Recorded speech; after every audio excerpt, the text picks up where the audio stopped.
Hi, my name is Taylor Sue Talbot, and the reason I accentuated my middle name is because it is very important to me.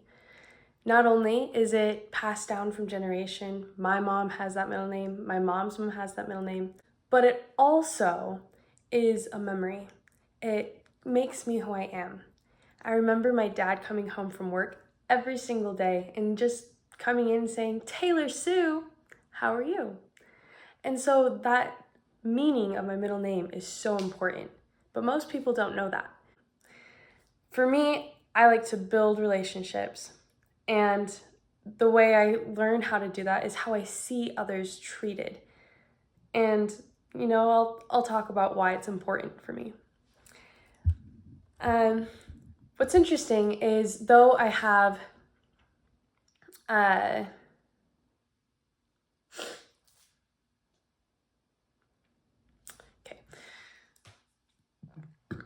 what's interesting, I burped. I'm gonna stop. What's interesting is that even though I have this good memory from my dad and from my mom, sometimes what looks good on the outside might not seem so nice on the inside.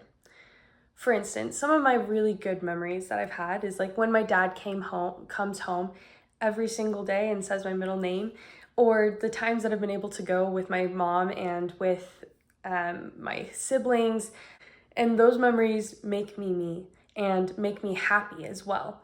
They bring out the bubbly side of who Taylor Sue is. Some other memories that I might have aren't so happy. They also build who I am and make me stronger in a lot of ways, but they're not the most happy memories. Those can be really hard, but for me, it brought me into knowing and wanting what a healing and growing relationship is. The first step that I noticed is noticing the traumas that I have and being aware of what I can do. Whatever those traumas might be, open communication has helped me the most in those relationships. If you have open communication, you can both be on the same page and be able to help each other in whatever that might be. What I've seen around me is my friend Ray. She often will struggle because of her parents. They often pick favorites. They don't agree with a lot of the choices that she makes. And it's really hard to see because the choices that she makes are the ones that she wants to make. And I love hearing about what she enjoys. And it's so exciting to see her true self. Like most people I see, Ray is happier when she is truly herself. In my mind, I want to see the light and in other people's eyes when they feel heard. The one thing I have noticed is as soon as I open my phone, they shut down. As soon as I get distracted with something else, they don't talk to me anymore. So while also just listening, I can also take a step back and not look at my phone, not get distracted by anything else, and have my full attention on them. I remember I was working on some homework one night and I kept getting distracted and I'd start talking about something random, and I kept telling my boyfriend who was sitting right there, I was like, "I'm being so annoying, I'm sorry."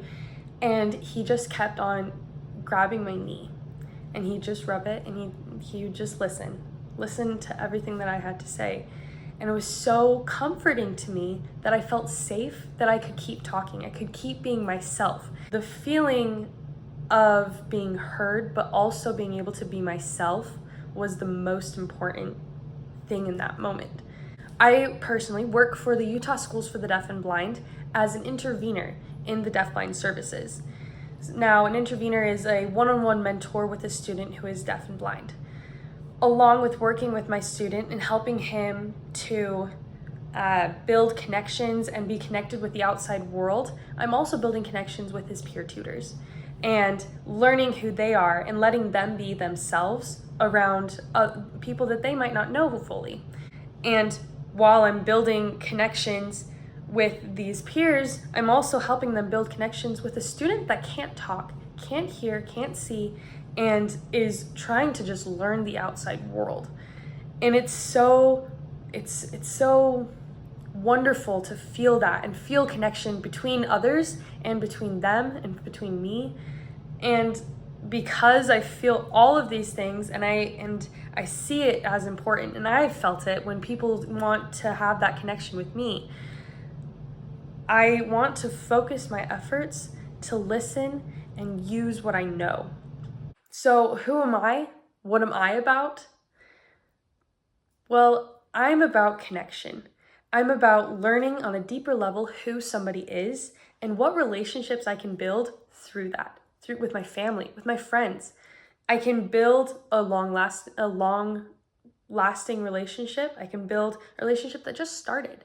Knowing how that connection and being heard feels, I can effectively build my relationship with others in a safe environment without judgment and help them feel welcome in sharing who they are.